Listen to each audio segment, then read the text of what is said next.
Hello everyone, welcome to the class of engineering mathematics. This is your lecture number 3 और इस lecture में हम discuss करने वाले हैं determinant and inverse of the matrix. Very very important. इसमें सारे कैरेक्टरिस्टिक ऑफ डिटरमिनेंट्स हम डिस्कस करेंगे। तो स्टार्ट करते हैं हम। That is determinant of A matrix. तो डिटरमिनेंट ऑफ ए मैट्रिक्स क्या होता है? आपका कंसिडर करो आपका कि टू वेरिएबल का आपका लीनियर इक्वेशन गिवन है। This is two variable linear equation. तो उसको हमने कुछ इस तरह से रिप्रेजेंट किया। क्या हम इसको इस तरह से कर सकते हैं? तो देखो यहाँ पे अगर इस इक्वेशन को हम एक्सपेंड करें तो हमें क्या मिलेगा? This is matrix multiplication of two matrix. So this is equal to a1 x plus आपका b1 y and this is equal to a2 x plus आपका b2 y is equal to आपका क्या हो जाएगा? c1 and c2। करेक्ट। तो ये दोनों ही matrix जो है उसका ऑर्डर कितना है? इसका ऑर्डर क्या है? 2 रोज 1 कॉलम। इसका भी आपका क्या है? 2 रोज 1 कॉलम। मतलब इसके कॉरस्पॉन्डिंग एलिमेंट्स को हम इक्वल कर सकते हैं। मतलब इसकी वैल्यू कितनी हो जाएगी? a1x प्लस आपका b1y is equal to c1, a2x plus आपका b2y is equal to c2। Correct. तो देखो ये दोनों इक्वेशन जो था वही ये दोनों इक्वेशन है। मतलब इन दोनों इक्वेशन को हम इस तरह से रिप्रेजेंट कर सकते हैं। तो यहाँ जो कोफिशिएंट मींस जो एलिमेंट्स को हमने रखा है एक साथ, इसे हम बोलते हैं दैट इज मैट्रिक्स ए। इसको हमने मैट्रिक्स ए लिया है। इस मैट्रिक्स को हम बोलते हैं coefficient matrix. This matrix is called coefficient matrix. और इस मैट्रिक्स से जो है हम इस इक्वेशन के यूनिकनेस सॉल्यूशन को डिफाइन करते हैं। मतलब इसका जो सॉल्यूशन है, इस इक्वेशन का सॉल्यूशन, वो यूनिक होगा कि नहीं होगा, ये कोफिशिएंट मैट्रिक्स बताता है। और इसका जो डिटरमिनेंट की वैल्यू होती है, जो इसकी वैल्यू आती है, that is called determinant of A और written as delta of A. That is called determinant of A. Clear. तो इसका डिटरमिनेंट की वैल्यू, मैट्रिक्स ए का डिटरमिनेंट की वैल्यू कितनी होगी? तो मैट्रिक्स ए आपको गिवन है, उसकी डिटरमिनेंट की वैल्यू कितनी होगी? सो ये आपका था matrix A is equal to आपका था, देखो यहाँ पे this is equal to a1 b1 a2 और b2 था। क्लियर। यही आया हमारा, देखो matrix A a1 b1 a2 b2। so this is equals to a1 b1 a2 and b2।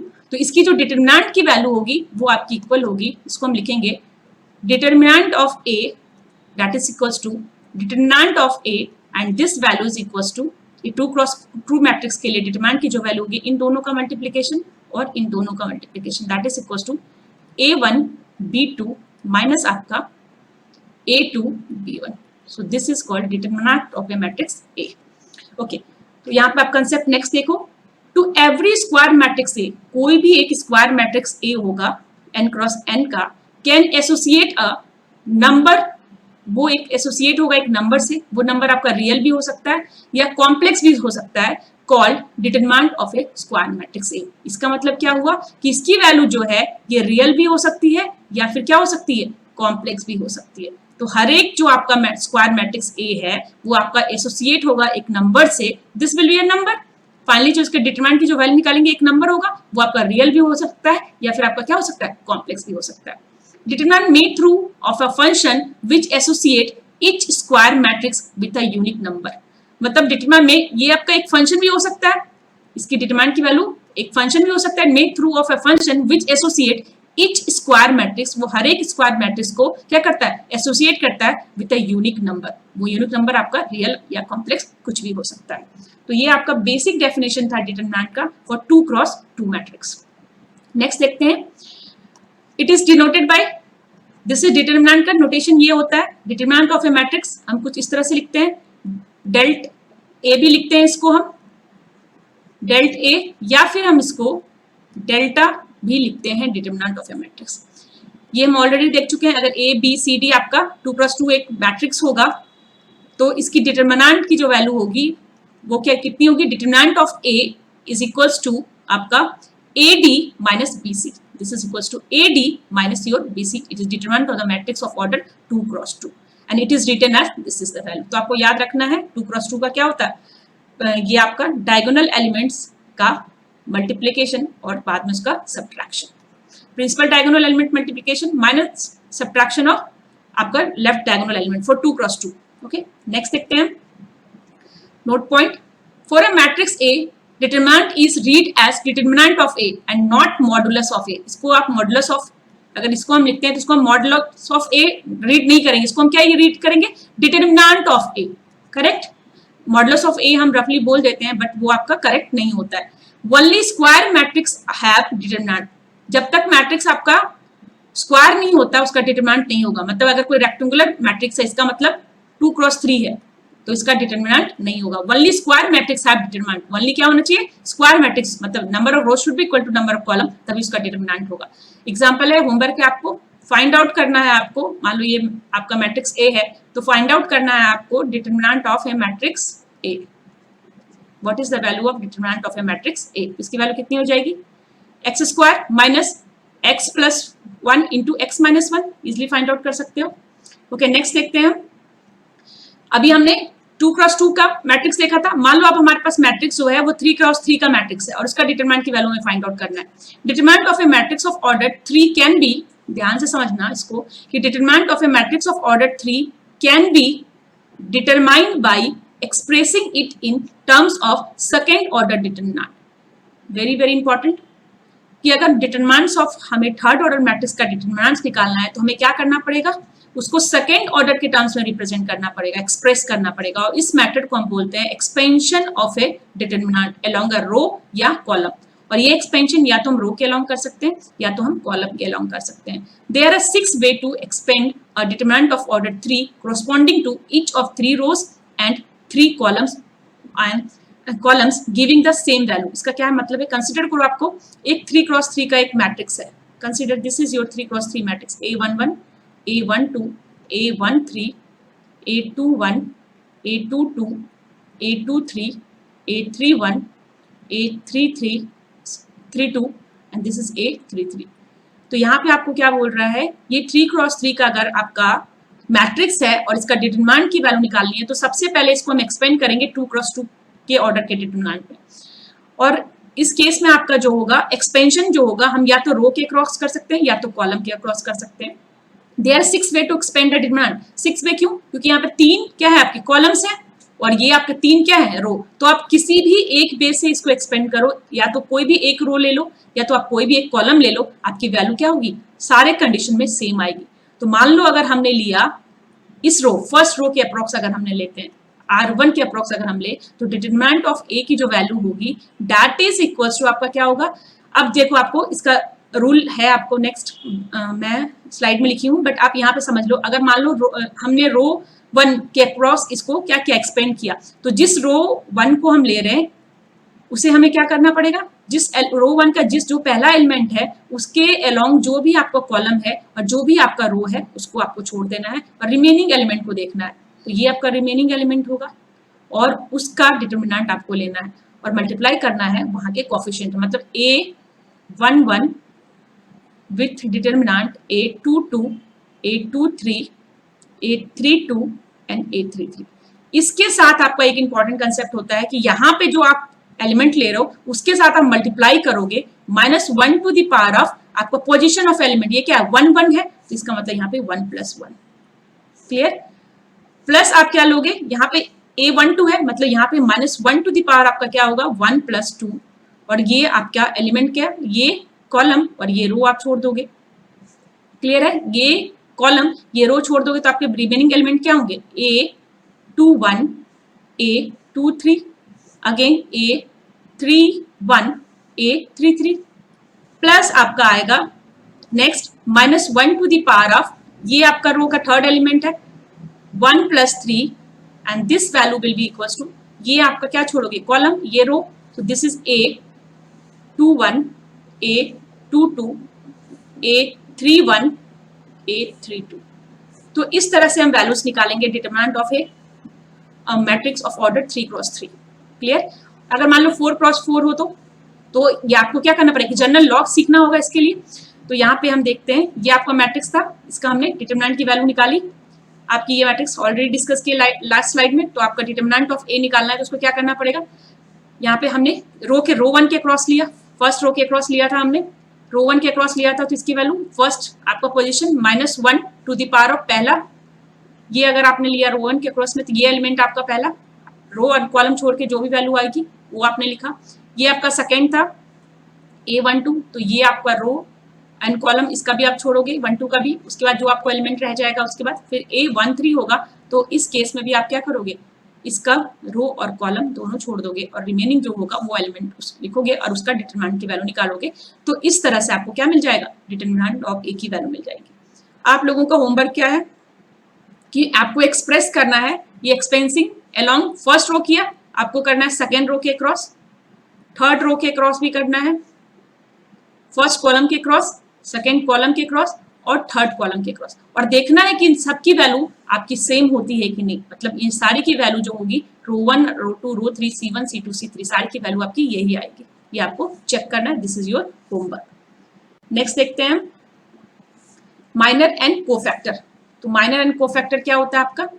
Minor and cofactor आपका होता है it is used to write the expansion of determinant in a compact form. ऐसा क्यों? क्योंकि last slide में हमने देखा कि जब 3x3 है तो हमें इतनी प्रॉब्लम हो रही है, अगर 4x4 होगी तो यहाँ पे एक और एलिमेंट आएगा 4 का, तो 4x4 करने के लिए सबसे पहले उसको क्या करना पड़ेगा, लोअर ऑर्डर में जाना होगा। मतलब 4 का जो नेक्स्ट लोअर ऑर्डर आएगा वो क्या आएगा 3, और 3 से फिर आपको क्या करना पड़ेगा 2 में जाना पड़ेगा। मतलब बहुत ही ज्यादा डिफिकल्ट होगा उसको एक्सपेंड करना। आपको याद रखना है डिटरमिनेंट निकालने के लिए कितने भी ऑर्डर का क्यों ना हो, जो आपका जनरल मेथड है उसके इसमें हम यही करते हैं कि कोई भी एक पार्टिकुलर रो या कोई भी एक पार्टिकुलर कॉलम के क्रॉस हम डिटरमिनेंट लिखने के लिए लेते हैं। तो उस एलिमेंट के क्रॉस हम लेंगे, उस एलिमेंट का जो भी पोजीशन होगा उसका -1 to the power of position को हम ऐड कर देंगे। उसके बाद जो उस एलिमेंट के अक्रॉस रो एंड कॉलम है उसको छोड़ देंगे, जो रिमेनिंग बचेगा उसका डिटरमिनेंट ले लेंगे। अगर 2x2 है तो ये इजिली आप क्रॉस मल्टीप्लाई कर दोगे। 3x3 होगा तो अगेन आपको क्या करना पड़ेगा, ये कंप्लीट थिंग्स आएगा आपका सिंपल एक एलिमेंट के लिए, और इस तरह से आप प्रोसेस करोगे। तो ये बहुत ही कॉम्प्लेक्स हो जाता है। तो इस कॉम्प्लेक्सिटी को दूर करने के लिए हम माइनर एंड कोफैक्टर को यूज करते हैं for finding the determinant of higher order in compact. तो सबसे पहले देखो माइनर क्या होता है। Minor of an element aij of a determinant is the determinant obtained by deleting its ith row and jth column in which element aij lies। मतलब ये अगर मान लो हमने जो मैट्रिक्स लिया था प्रीवियस, ये आपका मैट्रिक्स ए है और this is your A11, this is your A12, this is A13, ए आपका 21, A22, A23, A31, A32, A33, ये आपका क्या था मैट्रिक्स था। तो इसका माइनर ऑफ एलिमेंट aij, मतलब कोई भी एक पार्टिकुलर एलिमेंट का जो माइनर होगा of A determinant is the determinant obtained by deleting its ith row and jth column in which element aij lies। मतलब अगर इसका हमें क्या निकालना है, माइनर निकालना है, तो इसका माइनर जो होगा इसके इस रो एंड इस कॉलम, इस रो और इस कॉलम को डिलीट करने के बाद जो डिटरमिनेंट की वैल्यू होगी वो उसका माइनर होगा। मतलब इसका जो माइनर होगा उसको हम कैसे लिखेंगे, m ऑफ क्या आपका 1 1। क्लियर? इसका जो आपका माइनर होगा इसको कैसे लिखेंगे, m ऑफ 1 2, इसका आपका m ऑफ 1 3। क्लियर? और इसी को हम बोलेंगे m ऑफ ij। तो इस तरह से हम हर एक एलिमेंट का क्या निकाल लेंगे, माइनर की वैल्यू निकाल लेंगे। तो m11 की वैल्यू कितनी होगी, ये होगी डिटरमिनेंट फर्स्ट एलिमेंट A11। तो दिस इज इक्वल्स टू आपका ये कॉलम, ये रो हटाने के बाद A22, A23, A32 and this is A33। तो इस तरह से हम माइनर की वैल्यू हर एक एलिमेंट के लिए फाइंड आउट करेंगे। क्लियर? तो this is matrix A. Last हम स्लाइड में डिस्कस किए। तो इसकी m1 की वैल्यू आपकी ये हटाने के बाद जो आएगा, m22 की वैल्यू अगर हम बात करें, अगर m22 की वैल्यू होगी तो ये आपका m22 की वैल्यू के लिए ये आपका कॉलम और ये आपका रो जाएगा। मतलब ये A11, A13, A31, A33 आएगी, तो ये आपकी वैल्यू आएगी। इस तरह से सारे माइनर की हम वैल्यू क्या कर सकते हैं, फाइंड आउट कर सकते हैं। तो यहाँ पे नोट पॉइंट क्या है, minor of element of A determinant of order n is the determinant of order n-1। Definitely अगर ये 3x3 था तो इसका माइनर का जो डिटरमिनेंट आया वो क्या आया 2x2। लेकिन यहाँ पे n की वैल्यू जो होगी ग्रेटर देन या इक्वल टू 2 होना चाहिए, मिनिमम आपका n की ऑर्डर 2 होना चाहिए। तो माइनर का जो determinant, minor of element of determinant of order n is the determinant of order n-1। Clear है? ओके, नेक्स्ट देखते हैं हम। Next one is your cofactor, important है। तो कोफैक्टर क्या होता है आपका, माइनर एंड कोफैक्टर यूज करते हैं कॉम्पैक्ट फॉर्म से डिटरमिनेंट फाइंड आउट करने के लिए हायर ऑर्डर मैट्रिक्स के लिए। तो देखो cofactor of element aij denoted by aij या कोफैक्टर a, मतलब इसको हम कैसे लिखेंगे, कोफैक्टर a, या फिर हम इसको कैसे लिखेंगे a of i into j। Clear? This is defined by, और इसको हम कैसे डिफाइन करेंगे, तो कोफैक्टर ऑफ ए आई जे की जो वैल्यू होती है वो इक्वल होती है -1 to the power of I plus J times minor of I into J. Clear, where M I J क्या है, माइनर ऑफ एक particular element A I J के लिए है। ये आपको याद रखना है कि कोफैक्टर जो होता है -1 to the power of I plus J times of minor होता है। माइनर कैसा होता है ऑलरेडी हम डिस्कस कर चुके हैं, किसी भी एलिमेंट का माइनर निकालना। तो therefore in a determinant the sum of the product of the element of any row या column with corresponding cofactor is equal to value of the determinant. देखो इस पॉइंट को समझो, यानी कि अगर आपका मैट्रिक्स ए है A11, A12, A13, A21, A22, A23, A31, A32, A33, तो ये स्टेटमेंट आपको क्या बोल रहा है, in a determine the sum of the product of the elements of the any row या कॉलम, एनी रो, मान लो हमने रो 1 लिया तो इसका एलिमेंट क्या है A11, A12, A13, तो इसकी जो वैल्यू होगी, डिटरमिनेंट की जो वैल्यू होगी, डिटरमिनेंट इज द क्या है, sum of the product of the element of any row, मतलब इसका सम ऑफ द प्रोडक्ट, मतलब पहला A11 का किसके साथ प्रोडक्ट विथ कॉरस्पॉन्डिंग कोफैक्टर, इसका कॉरस्पॉन्डिंग कोफैक्टर कितना होगा A11 का, यहां से अगर देखें A11 मतलब I और J equal to 1, this one plus आपका corresponding cofactor is equal to value of the determinant, मतलब इसका पूरा का सम लेना है। यहाँ पे हमने क्या लिया, element with the cofactor corresponding row, second आपका एलिमेंट और इसका कोफैक्टर क्या है कॉरस्पॉन्डिंग रो का, आपका 1 2, एलिमेंट आपका क्या है A13 और इसका कोफैक्टर क्या है A of 1 3, तो ये जो आपका वैल्यू देगा वो डिटरमिनेंट ऑफ ए मैट्रिक्स दे देगा। क्लियर हुआ, आपको क्या बोल रहा है, in a determinant the sum of the product of the element A1, A12, A13 of any row या column with corresponding, इसका corresponding cofactor A11, A12, AN3 is equal to the value of the determinant। तो इस तरह से हम क्या कर सकते हैं, अगर n रो हो तो आपका क्या होगा, n क्रॉस n मैट्रिक्स हो, इस केस में क्या होगा, ये A11, A12, A13 से कहाँ तक जाएगा, A1n तक जाएगा और उसका कोफैक्टर। क्लियर, अब यहाँ पे आपको एक होमवर्क है, क्या है homework, find minor and cofactor of all element of the determinants, ये आपको फाइंड करना है, सारे एलिमेंट माइनर एंड कोफैक्टर सारे एलिमेंट के फाइंड आउट करने, मतलब कितने माइनर होंगे यहाँ पे 4, कितने कोफैक्टर होंगे 4, क्योंकि यहाँ पे क्या है कितने एलिमेंट, ये पहला आपका होगा M11 आएगा, फिर क्या आएगा M12, M21 and then M22, और इसी तरह से आपका कोफैक्टर भी आएगा A11, A12, A आपका 1 21 and then A equals to A22, इस तरह से इसके 4 माइनर और 4 कोफैक्टर आएंगे। ओके, नेक्स्ट देखते हैं डिटरमिनेंट ऑफ ऑर्डर n। तो यही चीज मैं बता रही थी कि डिटरमिनेंट ऑफ ऑर्डर n अगर निकालना है तो ये मान लो del of determinant of matrix A हम निकाल रहे, मान लो ये n क्रॉस n इसका ऑर्डर है, तो यहाँ पे इसकी जो वैल्यू होगी कितनी होगी, इसका ये पार्टिकुलर रो 1 के अप्रॉक्स अगर हम इसको एक्सपेंड करें तो रो 1 में इसका एलिमेंट A11 मल्टीप्लाई क्या होगा, उसका कोफैक्टर A11, मतलब इसका यहाँ पे सेकेंड क्या होगा प्लस आपका A12, मतलब आपका इसका जो डिटरमिनेंट की वैल्यू होगी वो क्या होगी A11, आपका A11 प्लस आपका A12, A12 प्लस आपका A13 से आपका कहाँ तक जाएगा, प्लस आपका जाएगा A1n और ये कहाँ जाएगा 1n। तो इसको फाइनली जो अगर इसकी वैल्यू को हम कॉम्पैक्ट फॉर्म में लिखे तो देखो यहाँ पे 1 1 1 आपका सेम है, लेकिन यहाँ पे 1 सेकेंड ये आपका कॉलम क्या हो रहा, रो तो आपका फिक्स है पर कॉलम आपका चेंज हो रहा है 1 2 से लेके, तो यहाँ पे जो वेरिएशन होगा ए जो है फर्स्ट आपका रो, तो ये A1 आपका फिक्स हो गया, पर जे जो है आपका कॉलम वो क्या है 1 से n तक जाएगा, उसका कोफैक्टर भी क्या होगा 1 से आपका जे जहाँ पे जे आपका 1 से n जाएगा। तो इस तरह से हम क्या कर सकते हैं n ऑर्डर ऑफ मैट्रिक्स का भी डिटरमिनेंट की वैल्यू फाइंड आउट कर सकते हैं। क्लियर, इसको कॉम्पैक्ट फॉर्म में आप लिख सकते हो, दैट इज इक्वल्स टू आपका क्या होगा A1 आपका फिक्स, आपका कॉलम की वैल्यू कहाँ से कहाँ तक जा रही है जे का, और जे की वैल्यू कहाँ से कहाँ तक जा रही है 1 से n तक, और इसके साथ इसकी कोफैक्टर की वैल्यू कहाँ से कहाँ तक A ऑफ आपका कहाँ INJ। This is your determinant of the order n of A matrix. Next देखते हैं हम note point, for easier calculation expand the determinant along that row या column which contain maximum number of zero। आपको वो रो या वो column लेना चाहिए जहां पे मैक्सिमम नंबर ऑफ जीरो है, जैसे डिटरमिनेंट की वैल्यू मल्टीप्लाई करने से डायरेक्टली जीरो हो जाएगी और इजिली आपको क्या होगा डिटरमिनेंट की वैल्यू फाइंड आउट हो जाएगी, क्योंकि अगर एलिमेंट जीरो है तो उसके साथ कोफैक्टर आप कोई भी मान लो आई जे मल्टीप्लाई करते हो, ये एक पार्टिकुलर एलिमेंट का उसकी कोफिशिएंट निकालने की जरूरत नहीं पड़ेगी, वो 0 हो जाएगी और इस तरह से आप वैल्यू को इजिली फाइंड आउट कर सकते हो. While expanding, instead of multiplying -1 to the power of ij, we can multiply by +1 या -1.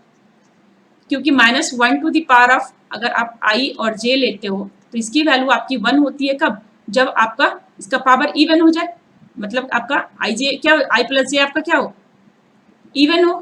और -1 जो होगा आपका कब होगा, जब i प्लस j की वैल्यू क्या हो जाए, आपकी ऑड हो जाए. तो ये डायरेक्टली आप देख सकते हो कि कौन सा आपका एलिमेंट है, उसके अप्रॉक्सली आप इजिली फाइंड आउट कर सकते हो कि इसका समीशन रो प्लस कॉलम का आपका इवन होगा या ऑड होगा. 1 + 1 तो i प्लस j अगर आपका 2 होता है तो इसकी वैल्यू 1, अगर आपका ये ऑड होता है तो इसकी वैल्यू आपकी 1. नेक्स्ट देखते हैं हम.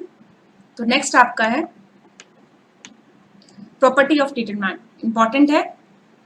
इसमें सबसे पहला प्रॉपर्टी देखते हैं. The value of determinant remains unchange if its rows and columns are interchange. मतलब इसका क्या हुआ, अगर रोज एंड कॉलम को हम इंटरचेंज करते हैं उसके डिटरमिनेंट की वैल्यू अनचेंज रहती है. इसका क्या मतलब है कि determinant of matrix A is equal to transpose of A matrix A. Rows and column interchange होगा मतलब determinant of matrix A is equals to determinant of transpose of A matrix A. Clear. तो this is your example. आपको क्या करना है, पहले मान लो consider करो ये आपका डिटरमिनेंट ए है, तो पहले इसकी वैल्यू निकालनी है, फिर इसके रो एंड फिर इसके transpose means row and column को इंटरचेंज करना है, इसकी ट्रांसपोज की भी वैल्यू निकालनी है और आपको चेक करना है कि डिटरमिनेंट ऑफ ए की वैल्यू क्या transpose of A determinant of A की इक्वल है या फिर नहीं है. ओके. नेक्स्ट प्रॉपर्टी देखो. इफ एनी टू रोज या column of A determinant are interchange then sign of determinant changes. इसका क्या मतलब है, मान लो इसका आपको डिटरमिनेंट निकालना है, तो अगर कोई दो रो या दो कॉलम को हम इंटरचेंज करते हैं तो साइन ऑफ डिटरमिनेंट आपका चेंज हो जाएगा. तो मान लो इस रो को हम, इस कॉलम को हम यहाँ लाते हैं और इस कॉलम को हम यहाँ लाते हैं, तो आपका जो डेल होगा, डेल डैश ले लो, इसकी वैल्यू आपकी जो होगी माइनस ऑफ डेल होगी. तो ये आपको प्रूफ करना है. This is your homework. क्या ऐसा होता है या नहीं होता है. दूसरा आपका क्वेश्चन क्या रहेगा, आपको क्या करना है, इस कॉलम को आप यहाँ से यहाँ चेंज किए, यहाँ से इसको, अब रो को चेंज करो. मान लो इस रो को आपने यहाँ रखा और इस रो को आपने यहाँ रखा, मतलब आपने टू रोज को चेंज कर दिया. तो इस केस में भी आप क्या करो, डिटरमिनेंट की वैल्यू फाइंड आउट करो, जिसको डेल डबल डैश देखो और देखो इसकी वैल्यू कितनी आती है. This is your homework. तो प्रॉपर्टी आपको याद रखना, इफ एनी टू रोज या column of A determinant are interchange the sign of determinant changes. लेकिन कंप्लीट रोज एंड कॉलम को निकालते हैं, मतलब ट्रांसपोज निकालते हैं, तो डिटरमिनेंट की वैल्यू आपकी क्या रहती है, अनचेंज रहती है. दिस इज इक्वल्स टू आपका डेल ही रहता है. नेक्स्ट देखते हैं प्रॉपर्टी हम. नेक्स्ट प्रॉपर्टी आपका है इफ एनी टू रोज या column of A determinant are identical then the value of determinant is 0. अगर दो रो या दो कॉलम आइडेंटिकल है तो उस डिटरमिनेंट की वैल्यू कितनी हो जाएगी, आपकी 0 हो जाएगी. तो यहाँ पे देखो ये दिस 3 2 3 3 2 3 ये दोनों ही रो आपकी क्या है, इक्वल है. तो इस केस में इसकी डिटरमिनेंट की वैल्यू जो हो जाएगी वो कितनी हो जाएगी, 0. आप क्या करोगे, इसको चेक करोगे. This is your homework. आप फाइंड आउट करना कि डिटरमिनेंट ऑफ ए की वैल्यू कितनी होती है. यहाँ पे देखो ये जो है आपका रो 1 और रो 3 दोनों के एलिमेंट की वैल्यू इक्वल है, इसलिए इसकी डिटरमिनेंट की वैल्यू क्या हो जाएगी, 0 हो जाएगी. ओके. नेक्स्ट प्रॉपर्टी देखो. If each element of a row या column of A determinant is multiply by a constant K then its value get multiply by K. Very very important. देखो scalar multiplication हमने देखा था property of matrix में कि अगर हम matrix A आपको गिवन है, कोई भी एक मैट्रिक्स, और के टाइम्स ए हम करते हैं तो इसके हर एक एलिमेंट में आपका के टाइम्स मल्टीप्लिकेशन होता है. करेक्ट. अगर 2 क्रॉस 2 लेते हैं, मान लो यहाँ पे कोई मैट्रिक्स 1 1 1 1 लिया तो 1 1 मल्टीप्लाई करके आपका 1 के हो गया. लेकिन यहाँ पे आपका कंसेप्ट थोड़ा डिफरेंस है डिटरमिनेंट के केस में कि अगर आपने if each element of a रो, किसी भी एक पार्टिकुलर रो के ईच एलिमेंट या किसी एक पार्टिकुलर कॉलम के ईच एलिमेंट्स को हमने मल्टीप्लाई किया किससे, एक कांस्टेंट के से, then its value get multiply by k. तो इस केस में ये अगर आपने पार्टिकुलर रो 1 में आपने क्या किया, मल्टीप्लाई किया है के से, तो इसका जो वैल्यू आएगा, इसमें डेल 1 की जो वैल्यू आएगी, that del 1 is equals to K times आपका डेल की वैल्यू होगी. This is equals to your K times of del. Very very important, इसको ध्यान रखना, इसमें कंफ्यूज होने की जरूरत नहीं है. हम किसी एक पार्टिकुलर रो या कॉलम में अगर k से मल्टीप्लाई कर देते हैं तो डिटरमिनेंट की वैल्यू k टाइम्स हो जाती है। स्केलर मल्टीप्लिकेशन में आपका क्या होता है, कोई भी मैट्रिक्स A है और इसका हम k टाइम्स स्केलर मल्टीप्लिकेशन करते हैं तो इसके हर एक एलिमेंट में k टाइम्स मल्टीप्लिकेशन होता है। This two are the different concept, इसको आपको याद रखना है, ये दोनों आपका क्या है, डिफरेंट कंसेप्ट है। ओके, नेक्स्ट देखते हैं।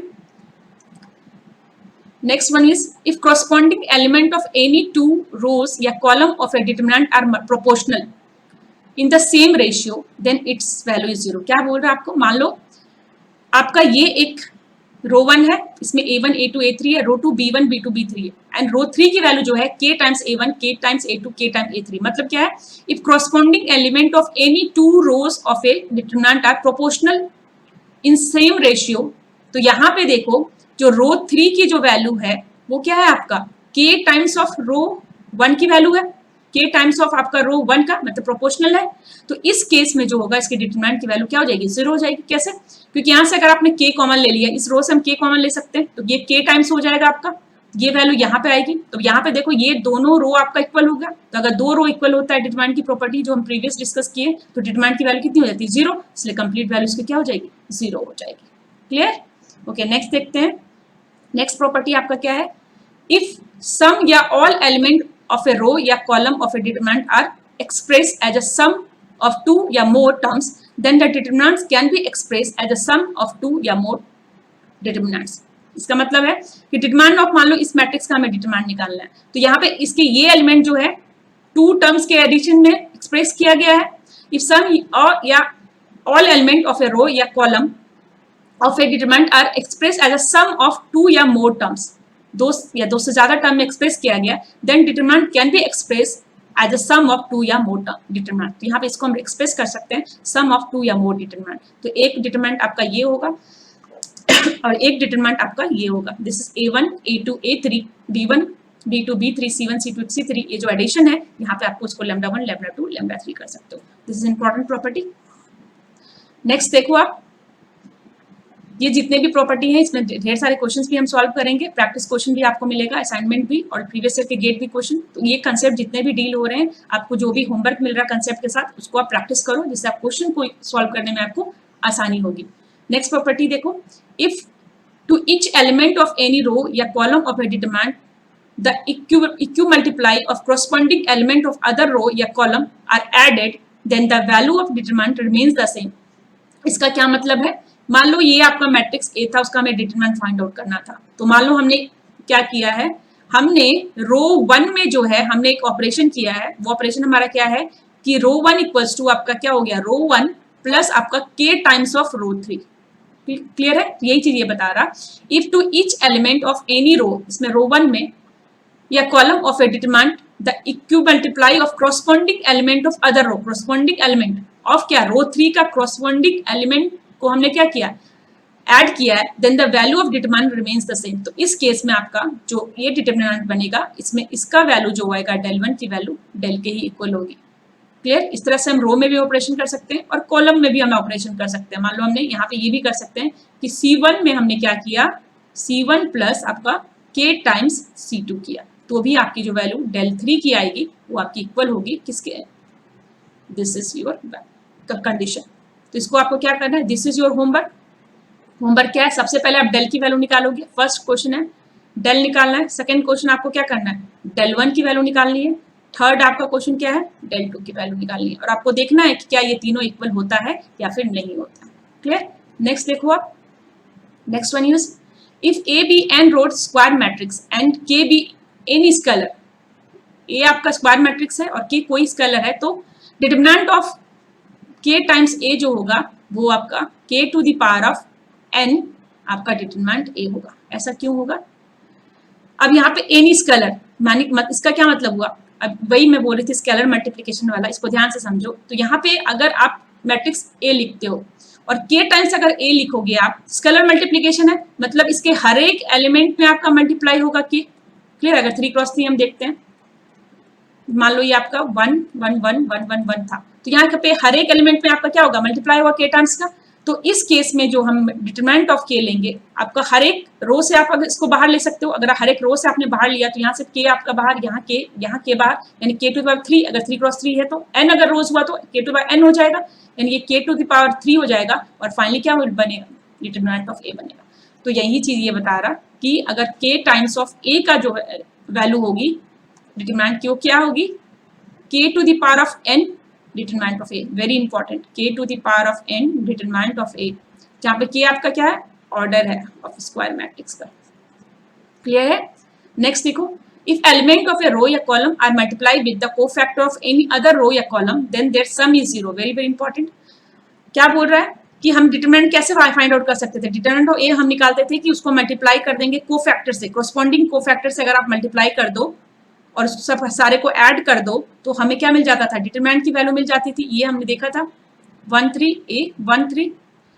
तो अगर अब ये क्या बोल रहा है कि अगर हमने क्या किया है, मान लो इसको हमने एक डिटरमिनेंट की वैल्यू निकाल रहा है किसकी, अगर मान लो इसको हमने a1 ले लेते हैं, दिस इज a1 की डिटरमिनेंट, इसकी वैल्यू में क्या बोल रहा है, अगर मान लो if element of a row या कॉलम, एलिमेंट आपका ए फर्स्ट रो का था, इस एलिमेंट को अगर हमने मल्टीप्लाई किया with cofactor of any other row या column, cofactor of any other row मतलब रो हम 2 ले लेते हैं, इसको थोड़ा सा और मैं एक्सप्लेन करके आप लोगों को बताती हूँ जिससे आपको इजिली समझ में आए।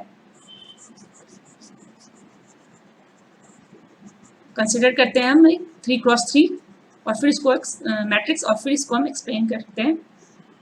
यहाँ पे हम कंसिडर कर लो एक मैट्रिक्स हमने ए लिया है 3 क्रॉस 3 का, तो यहाँ पे ये value a11 a12 a13 a21 a22 a23 a31 a32 और a33 है।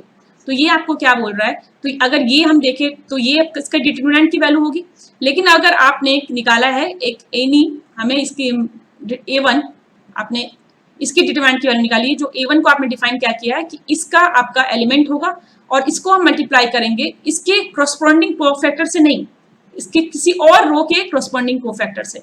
If element of a row या column are multiply with the cofactor of any other row या column then their sum is zero. तो उस case में उसका sum zero होगा। इसका मतलब है कि a11 लिया और कोफैक्टर मान लो हमने रो 3 का लिया, तो इसका कोरस्पॉन्डिंग कोफैक्टर क्या होगा, a31 प्लस अगर आपने लिया a12 इसका कोरस्पॉन्डिंग a32 प्लस आप अगर लो a33 और इसका कोरस्पॉन्डिंग कोफैक्टर आपका क्या होगा a33, तो इसकी वैल्यू जो होगी वो जीरो होगी।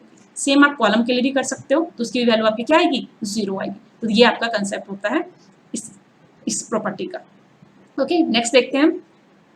Next one is your in a determinant the sum of the product of the element of any row या any column with cofactor of corresponding element of any row या column is equal to 10। यही है आपका मतलब sum of the element of any row या column with the multiplication हम क्या करें उसके करस्पॉन्डिंग कोफैक्टर से, तो उसकी वैल्यू किसके इक्वल होगी, डिटरमिनेंट के इक्वल होगी। तो ये आपका this is your 10 number property. Okay, this is your 11। यहाँ पे हम देखते हैं क्या है, मैग्नीट्यूड सॉरी आपका determinant of multiplication of A B जो होता है that is equals to determinant of A into determinant of B होता है, याद रखना इसको। तो यहाँ से देखो 2 प्रॉपर्टी आप प्रूव कर सकते हो। फर्स्ट क्या है, A to the power of N का डिटरमिनेंट जो होगा वो इक्वल होगा determinant of A to the power of N. कैसे, तो यहाँ पे आपको गिवन है कि डिटरमिनेंट ऑफ ए बी की जो वैल्यू होती है वो क्या होती है, determinant of A multiply with determinant of B. तो determinant of A to the power N की जो वैल्यू होगी वो किसके इक्वल होगी, determinant of A into A कितना टाइम्स, एन टाइम्स। क्लियर है, तो इसकी वैल्यू आप लिखोगे तो कितना होगा इस प्रॉपर्टी से, इंडिविजुअल का मल्टीप्लीकेशन ऑफ डिटरमिनेंट का, तो दिस इज मल्टीप्लिकेशन कितने टाइम्स, n टाइम्स। तो ये वैल्यू जो आपकी हो जाएगी क्या होगी, determinant of n to the power of n। ये आपका फर्स्ट प्रॉपर्टी है, ये आपका a। और b नंबर आपको क्या बोल रहा है, b is equals to a inverse is equals to 1 upon determinant of a। तो इनवर्स हम जब डील करेंगे तो इसको और डिटेल में देखेंगे। फॉर अ टाइमिंग देख लो कि a इंटू ए इनवर्स की वैल्यू आपकी क्या आती है, i आती है। क्लियर, तो यहाँ पे अगर हम डिटरमिनेंट देखें a into A inverse determinant equals to i, determinant of i is equals to 1। तो इसको आप कैसे लिख सकते हो, अगेन ये प्रोडक्ट है, मल्टीप्लाई है 2 टर्म्स, तो इसको प्रोडक्ट के टर्म्स में हम लिख सकते हैं, determinant of a determinant of -1 equals to 1। तो यहाँ से आपको जो वैल्यू मिलेगी आपका determinant of inverse of 1 is equals to 1 by आपका डिटरमिनेंट ऑफ a। तो ये आपका सेकेंड आपका प्रॉपर्टी आपका डिराइव होगा। ये दो आपको याद रखने हैं। नेक्स्ट देखते हैं एरिया ऑफ ए ट्रायंगल।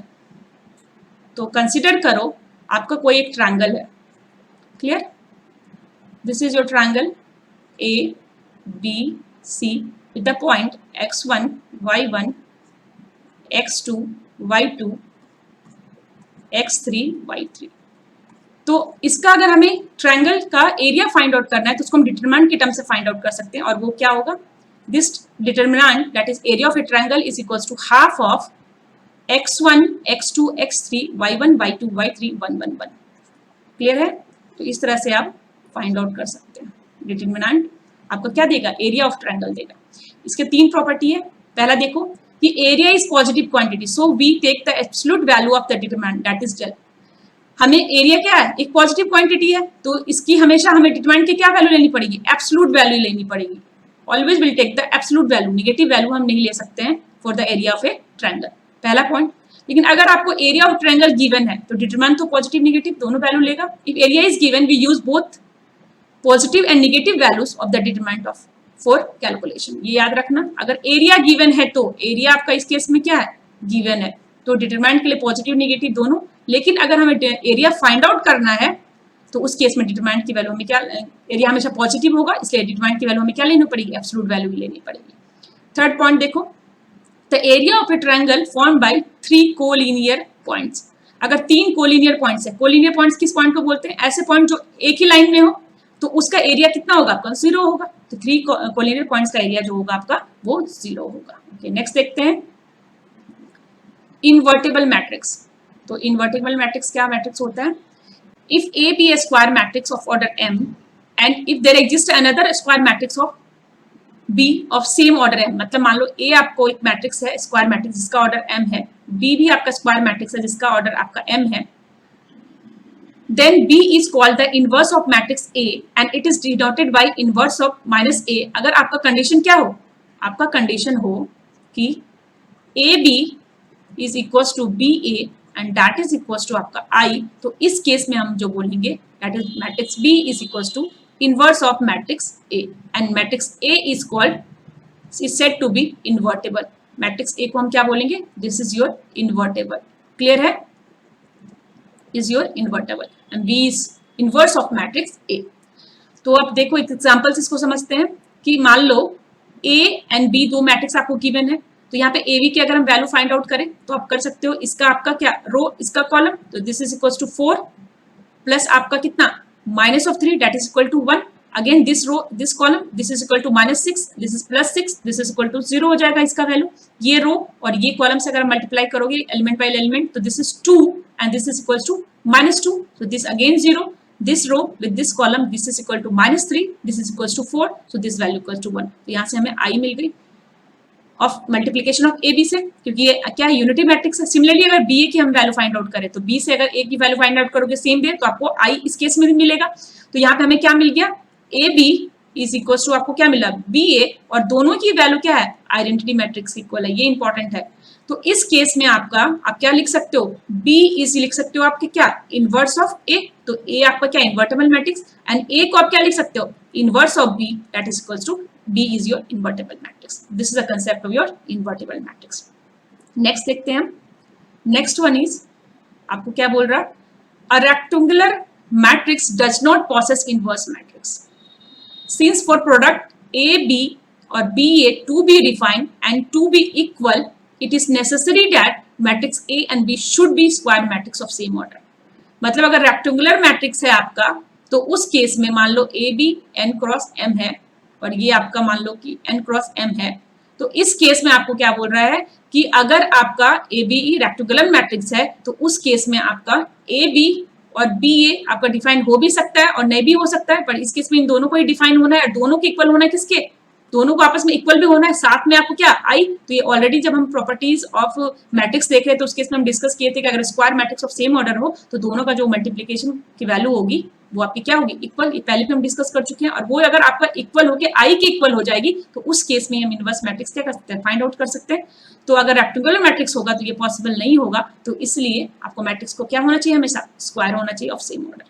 अब देखो, if A is a inverse of B then B is also inverse of A, already देख चुके हैं, क्योंकि ए बी इक्वल्स टू अगर आई है तो आपका बी इक्वल्स टू क्या है, इनवर्स ऑफ ए, और ए इक्वल्स टू क्या होगा आपका, इनवर्स ऑफ बी, दोनों आपका हो सकता है। This is your concept. Next देखो आप, यूनिकनेस ऑफ इनवर्स, ये क्या बोलता है, uniqueness of inverse, inverse of a square matrix if it exist is unique, मतलब किसी भी मैट्रिक्स का इनवर्स अगर एग्जिस्ट होता है तो वो आपका यूनिक होगा। इसका क्या मतलब हुआ, मान लो since B is the inverse of A, यहाँ पे हमने मान लिया कि बी जो था आपका क्या था, इनवर्स ऑफ ए है, तो यहाँ पे ये कैरेक्टरिस्टिक आपका सेटिस्फाई हो रहा था क्या, A B is equal to B A is equal to I.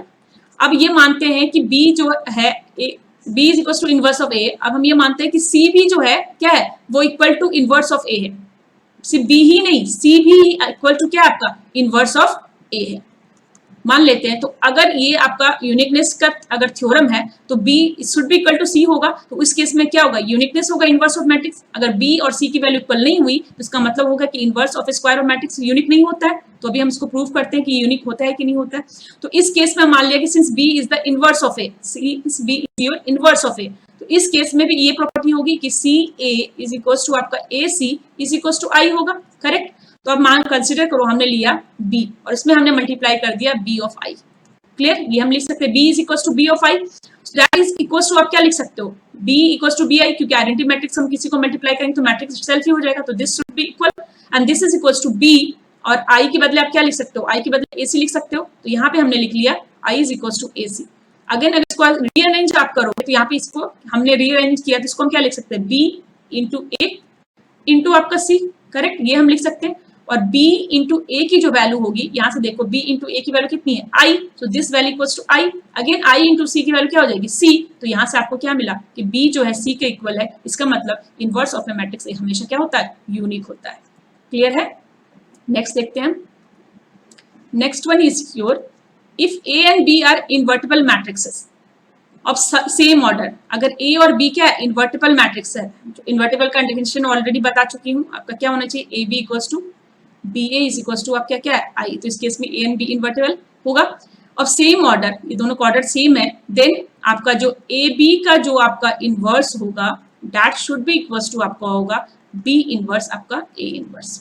This is your property, clear. यानी कि अगर आपका यहाँ पे ए बी सी का इनवर्स होगा तो उसकी वैल्यू कितनी हो जाएगी, C inverse B inverse A inverse, this is your value, clear. तो ये आपका प्रूफ है। यहाँ पे आपको आप क्या करो, कंसिडर कर लो कि C जो है ये वाला C नहीं है, मान लो इस प्रोडक्ट को हमने C लिया, C इज इक्वल टू आपका ए बी है, correct. C is equal to your let C into C inverse तो आपका I होगा ही, ये तो श्योर है। अब C is equal to A B हमने मान लिया, तो यहाँ पे इसकी वैल्यू हम क्या लिख सकते हैं, C equal to A B, तो यहाँ पे C के बदले आप क्या लिख सकते हो, ए बी, और C इनवर्स के बदले आप ए बी का इनवर्स ले सकते हो, this should be equal to I। तो यहाँ पे इसकी वैल्यू को हम कैसे लिख सकते हैं, दिस इज इक्वल टू आपका क्या हो जाएगा, दोनों साइड अगर आपने यहाँ पे मल्टीप्लाई कर दिया, ए इनवर्स से आपने दोनों साइड मल्टीप्लाई किया तो ये ए इनवर्स हो जाएगा ए बी, और ये क्या होगा A B inverse, that is equal to A inverse I, correct. तो यहाँ पे क्या कर सकते हो, ये ए इनवर्स इंटू ए यहाँ पे लिख सकते हो, इंटू यहाँ पे क्या हो जाएगा बी, और ये क्या होगा A B inverse equal to A inverse I equal to आपका क्या होगा, ए इनवर्स ही होगा। So this value A inverse into A आपकी वैल्यू क्या हो जाएगी, इसकी वैल्यू आई हो जाएगी, this is equal to B and this is A B inverse, that is equal to A B inverse. अब हमने क्या किया, यहाँ पे i की वैल्यू b से मल्टीप्लाई करोगे तो i itself sorry b itself हो जाएगा, तो यहाँ पे हमने b लिख लिया, this is equal to A B inverse, that is equal to A inverse. अब हमने दोनों साइड क्या किया, b इनवर्स से मल्टीप्लाई कर दिया। तो अब अगर आपने b इनवर्स से मल्टीप्लाई किया तो b इनवर्स इंटू b आपका i हो जाएगा, अगेन ये ए बी इनवर्स हो जाएगा, ये क्या होगा b inverse into A inverse. So finally i into A B inverse की वैल्यू ए बी इनवर्स हो जाएगी, और ये आपका बी इनवर्स इंटू क्या हो जाएगा, आपका ए इनवर्स हो जाएगा। तो इजिली आप प्रूव कर सकते हो कि बी ए बी का जो इनवर्स होगा वो इक्वल होगा B inverse into A inverse. अगर ये प्रूव हमें करना है तो हमें क्या करना पड़ेगा, यहाँ पे पहले हमने ए इनवर्स को मल्टीप्लाई किया, फिर बी इनवर्स को मल्टीप्लाई किया, अगेन हमें क्या करना पड़ेगा, थर्ड स्टेप सी इनवर्स को मल्टीप्लाई करना, जिस करना पड़ेगा जिससे इस साइड हमारा क्या आ जाए, बी इनवर्स ए इनवर्स और सी इनवर्स बी इनवर्स और ए इनवर्स, और यहाँ पे आपका आ जाए ए बी सी का होल इनवर्स। तो इस तरह से आप प्रूव कर सकते हो इस प्रॉपर्टी को। नेक्स्ट देखो आप, next one is adjoint of A matrix. तो एडजॉइंट ऑफ ए मैट्रिक्स क्या होता है, adjoint of A matrix, the adjoint of a square matrix A is defined as the, very very important है ये कि एडजॉइंट से हम इनवर्स निकालते हैं इसलिए ये बहुत ही इंपॉर्टेंट है।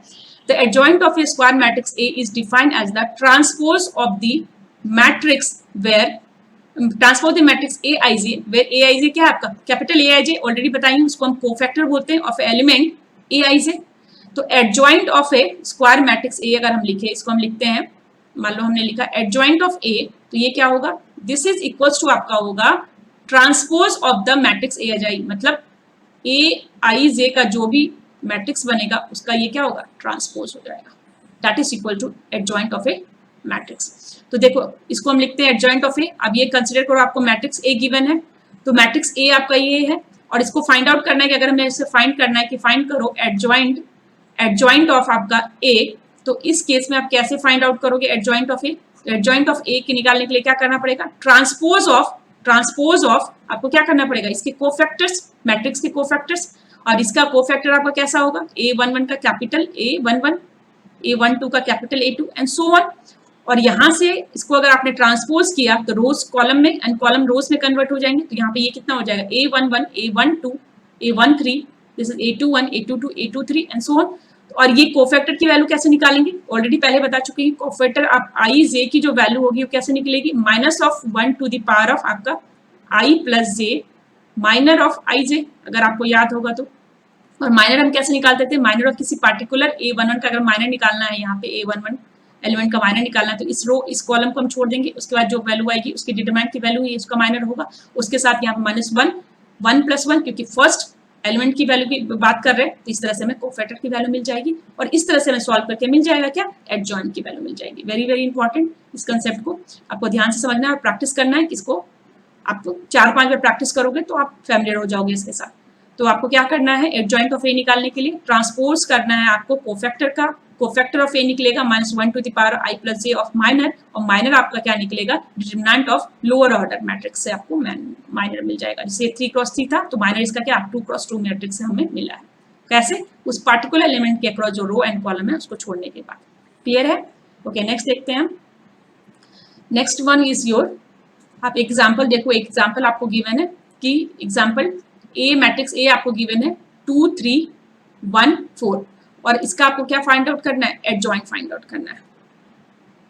ये आपका होमवर्क है, find the adjoint of A, this is your adjoint of A. ये कैसे निकालोगे, कोफैक्टर ऑफ ए का ट्रांसपोज, और कोफैक्टर ऑफ ए कैसे निकालोगे, तो कोफैक्टर ऑफ, सबसे पहले मान लो मैं इसको सॉल्व कर देती हूँ, देखो आप कोफैक्टर ऑफ ए अगर निकालना है तो पहले A11 आपका कोफैक्टर होगा, फर्स्ट कोफैक्टर, तो A11 का कोफैक्टर कैसे निकलेगा, -1 टू द पावर ऑफ क्या होगा आपका 1 + 1, और minor of A11, minor of complete लिख लेते हैं, आपको अच्छे से समझ आएगा। तो दिस इज इक्वल्स टू आपका -1 टू द पावर ऑफ 2, और माइनर ऑफ 1 क्या होगा, ये अगर एलिमेंट है तो इसका ये कॉलम, ये रो, दैट इज इक्वल्स टू 4, ये वैल्यू आएगी।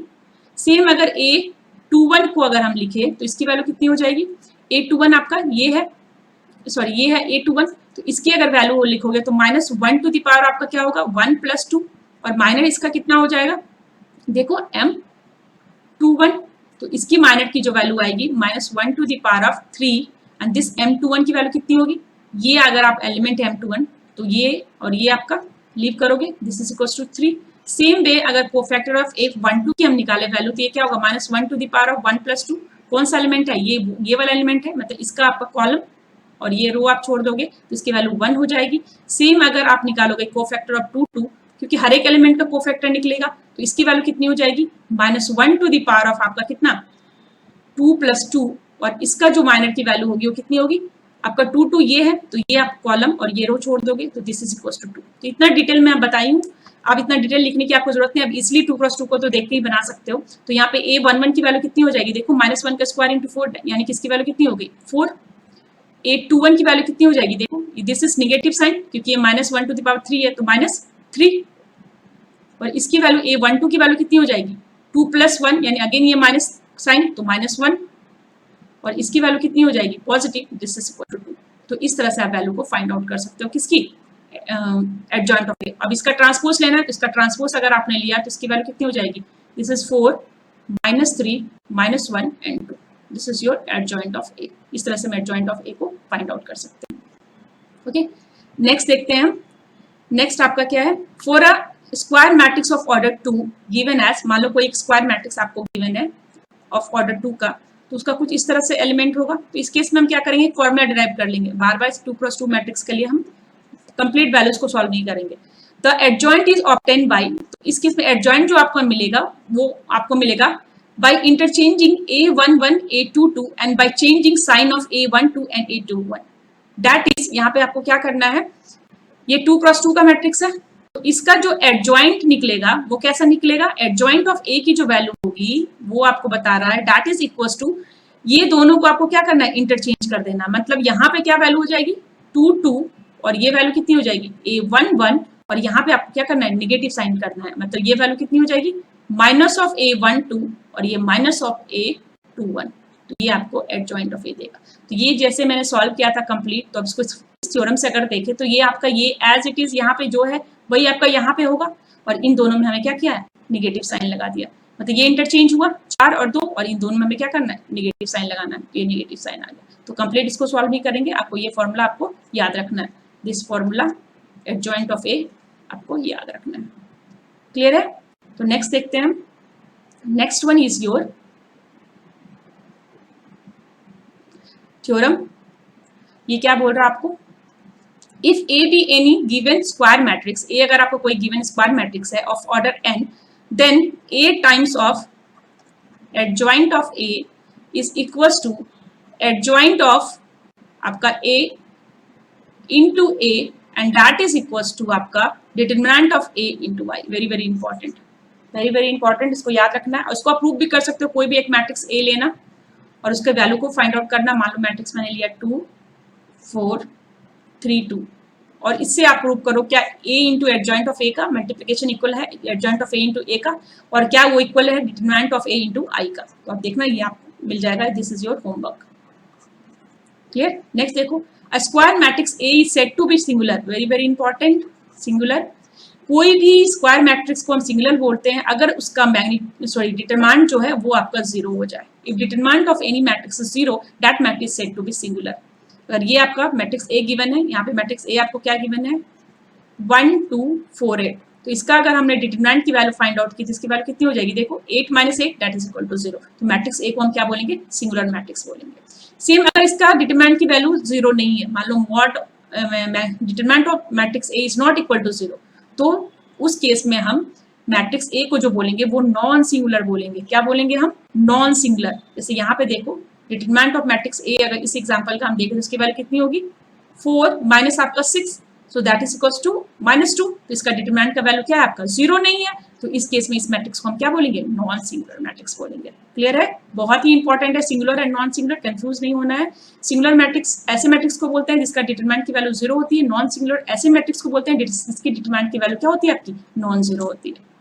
नेक्स्ट देखते हैं, if A and B are non singular matrix, consider करो कि 2 मैट्रिक्स है आपका ए एंड बी, वो नॉन सिंगुलर है, मतलब इसका determinant of A is not equal to 0 and determinant of B is also not equal to 0 of same order. इसका order आपका मान लो इसका n क्रॉस n है, तो इसका भी ऑर्डर क्या है आपका n क्रॉस n है। Then A B and B A are also non singular matrix of same order. तो इस केस में आपका ए बी का डिटरमिनेंट का भी वैल्यू आपका क्या होगा, not equal to 0। Determinant of B A की वैल्यू भी आपकी क्या होगी, not equal to 0। Also non singular are matrix of same order. ये आपको याद रखना है। ए बी अगर आपका क्या है नॉन सिंगुलर, तो ए बी और बी ए भी आपका क्या होगा, नॉन सिंगुलर होगा ऑफ सेम ऑर्डर। इसका भी ऑर्डर क्या होगा, n क्रॉस n, और इसका भी ऑर्डर क्या होगा, n cross n। Next property देखो, the determinant of the product of the matrix is equal to the product of their respective determinant, that is, मतलब इसका क्या बोल रहा है कि डिटरमिनेंट ऑफ ए बी आपका इक्वल होगा determinant of A into determinant of B, जहां पे A and B of square matrix of the same order, जहां पे ए बी जो है स्क्वायर मैट्रिक्स होगा सबसे पहली बात, और दोनों का ऑर्डर भी क्या होगा, सेम ऑर्डर होगा। मान लो same order n cross n, n cross n, A B और बी बी, तो इस केस में आपका ये कैरेक्टरिस्टिक सेटिस्फाई होगा। Determinant of A equal to determinant of A multiply by determinant of B. Next देखो हम इनवर्स ऑफ ए मैट्रिक्स। तो इनवर्स ऑफ ए मैट्रिक्स क्या होता है, very very important. Inverse of A matrix आपका होता है the inverse of A matrix A exist if A is non singular. सबसे पहली बात है कि इनवर्स ऑफ मैट्रिक्स, किसी भी कोई भी एक मैट्रिक्स गिवन है तो ये जरूरी नहीं है कि उसका इनवर्स आपका एग्जिस्ट होगा। तो सबसे पहले हमें क्या चेक करना है कि determinant of matrix A should not be equal to 0। Means ये क्या होना चाहिए, नॉन सिंगुलर होना चाहिए। अगर ये नॉन सिंगुलर हुआ तो उस केस में ही इसका इनवर्स एग्जिस्ट होगा, और वो जो इसका इनवर्स इक्वल होगा that is A inverse is equal to adjoint of A divided by determinant of A, that is equal to inverse of A matrix is equal to very very important adjoint of A divided by determinant of A. तो यहाँ पे adjoint of ए कैसे निकालते हैं वो तो already आप लोगों को बता चुकी हूँ। एडजॉइंट ऑफ ए हम कैसे निकाल रहे थे, एडजॉइंट ऑफ ए जो आपका निकल रहा था वो क्या था, ट्रांसपोज ऑफ ए, क्या transpose of A cofactor that is equal to transpose of A cofactor. और कोफैक्टर आपका कैसे निकलता था, कोफैक्टर हम निकालते थे -1 to the power of I plus J into minor I J. तो इस तरह से हम एडजॉइंट ऑफ निकालेंगे और उसको हम डिवाइड कर देंगे determinant of A. Determinant of A हमने डिटेल में डिस्कस किया है, उसकी प्रॉपर्टी एंड ऑल थिंग्स, कि किसी भी ऑर्डर का डिटरमिनेंट हम कैसे निकालेंगे, उसकी प्रॉपर्टी कैसी होती है, डिटरमिनेंट की वैल्यू आपकी चेंज कैसे होती है, एलिमेंट्स की वैल्यूज को देखते हुए रोज एंड कॉलम की। तो ये इस तरह से हम क्या निकाल सकते हैं, इनवर्स ऑफ ए मैट्रिक्स को फाइंड आउट कर सकते हैं। अब दूसरा पॉइंट ये क्या है, inverse of A when it exist is unique. अगर इनवर्स ऑफ ए एग्जिस्ट करता है तो वो क्या होगा आपका यूनिक। ये पहले भी हम देख चुके हैं इसका प्रूफ बी इक्वल टू सी करके। अगर इनवर्स ऑफ ए एग्जिस्ट होगा तो that will be always unique, इसकी टू वैल्यूज पॉसिबल नहीं होगी। ओके, नेक्स्ट देखते हैं हम। So next one is your property of inverse, important. So properties of inverse में सबसे पहले देखो ए इंटू ए इनवर्स, पहला property A into A inverse होता है, ए इनवर्स इंटू ए होता है और आई होता है, वेरी वेरी इंपॉर्टेंट। आई सी ओ यूनिटरी मैट्रिक्स जिसके एलिमेंट की वैल्यू कितनी होती है, अगर आई 2 क्रॉस 2 है तो इसका 1 0 0 1 होगा, 3 क्रॉस 3 होगा तो इसकी वैल्यू कितनी हो जाएगी, आई की वैल्यू 3 क्रॉस 3 में आपका 1 0 0 0 1 0 0 0 1। so this is your inverse matrix, identity matrix. Second property, if a and b are inverse of each other if ab equals to ba equals to I। ये ऑलरेडी देख चुके हैं इन्वर्टिबल और inverse में। अगर ab equals to ba है equal to I है तो ab जो है इनवर्स ऑफ ईच अदर होगा। क्लियर। अब थर्ड प्रॉपर्टी देखो, ये भी हमने प्रूव किया था कि ए बी का इनवर्स जो होगा कंप्लीट का that is equals to B inverse A inverse, already देख चुके हैं हम इसका प्रूफ। फोर्थ वन, अगर सी ए बी सी का इनवर्स निकालोगे तो C inverse B inverse A inverse होगा। Fifth property, if A B N N cross N non singular matrix then, non singular है तो उस केस में आपका यहाँ पे इसको देखो, अगर ए बी है N cross N non singular matrix है, मतलब उसका magnitude determinant not equal to 0 है, तो इस केस में आपका ए इनवर्स का जो ट्रांसपोज होगा दैट इज इक्वल्स टू आपका होगा ए ट्रांसपोज इनवर्स। क्लियर, ये आपका प्रॉपर्टी फिफ्थ है आपका। ओके, प्रॉपर्टी 6 देखो, सेम, अगर ए बी है N cross N non singular matrix then आपका ए इनवर्स का जो आपका ट्रांसपोज कॉन्जुगेट होगा that is equals to transpose conjugate का आपका क्या हो जाएगा, इनवर्स हो जाएगा। क्लियर है, ये प्रॉपर्टी याद रखनी है। नेक्स्ट देखो, for a 2 cross 2 matrix there is a shortcut formula for inverse. तो इनवर्स का शॉर्टकट फॉर्मूला क्या है, ऑलरेडी हम डिस्कस कर चुके हैं कि एडजॉइंट ऑफ ए कैसे निकालेंगे 2 क्रॉस 2 मैट्रिक्स का। इसके लिए हमने क्या बताया था कि अगर ए बी सी डी कोई 2 क्रॉस 2 का मैट्रिक्स है तो इसका एडजॉइंट हम कैसे निकालते हैं, इन दोनों को इंटरचेंज करते हैं और इन दोनों में नेगेटिव साइन लगाते हैं। तो आपका इनवर्स जो होता है वो क्या होता है, adjoint divided by determinant of A. तो एडजॉइंट आपका कितना हो जाएगा, इसका एडजॉइंट आपका अगर निकालोगे तो इसकी वैल्यू क्या होगी, ये हो जाएगी आपकी, this is equals to, interchange किया तो ये आपका डी और ये वैल्यू कितनी ए और यहाँ पे माइनस बी और ये वैल्यू कितनी हो जाएगी माइनस सी, और आपका इसके साथ क्या लगो divided by determinant of A. तो ये फॉर्मूला आपको याद रखना है, this is important, directly 2 cross 2 के लिए आप यूज कर सकते हो। तो आज के लेक्चर के लिए इतना ही है। नेक्स्ट लेक्चर में ये दोनों ही बहुत ही छोटा पार्ट है, सिस्टम और linear equation and eigen values and eigen vector, इन दोनों को हम डिस्कस करेंगे और उसके बाद गेट के जो प्रीवियस ईयर के क्वेश्चंस हैं वो हम स्टार्ट कर देंगे और आपके असाइनमेंट क्वेश्चंस भी आपको मिलेंगे। तो आज की क्लास में अगर कोई डाउट है तो आप पूछ सकते हो। तब तक के लिए बाय बाय। और आपको क्या करना है, सारे जितने भी होमवर्क्स दिए गए हैं उनको कंप्लीट करना है, सारे क्वेश्चन की प्रैक्टिस करने, सारे थ्योरी जो समझाएंगे उसको अच्छे से आपको कंसेप्ट उसमें क्लियर करना है।